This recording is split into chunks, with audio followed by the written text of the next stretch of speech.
ও মা, তুমি এত টেনশন করছো কেন? তোর বাবার ভেন্ডি আনতে পাঠাইলাম, 1 সপ্তাহ হয়ে গেল এখনো বাড়ি ফিরিনি। আমার ভীষণ ভয় লাগছে, তোর বাবার কিছু হলো না তো? আরে তুমি যা ভাবছো ওইসব কিছু না, দেখো ভেন্ডিওয়ালার সঙ্গে চক করছিল, নেট চলে গেছে কিনা।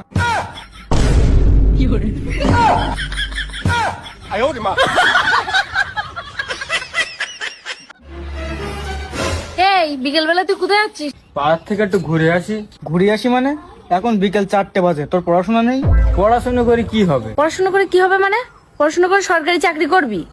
সরকারি চাকরি করবি। আর সব থেকে বড় কথা, তোর তো এখন কেরিয়ারের পিছনে ছোটার দরকার। পশ্চিমবঙ্গে এখন সরকারি চাকরির কথা ভুলেই যাও। আর কেরিয়ারের কথা বলছো, কেরিয়ারের পিছনে আমার ছোটা লাগবে না। আমি এখন সাইকেল চালাবো আর কেরিয়ার আমার পিছনে চড়বে। এই দাও। তুই যে বিরাট যুক্তি দিচ্ছিস, তুই একটুকুন দ্বারা আমার সাইকেলটা নিয়ে আসছি, আমিও তোর সঙ্গে যাবো।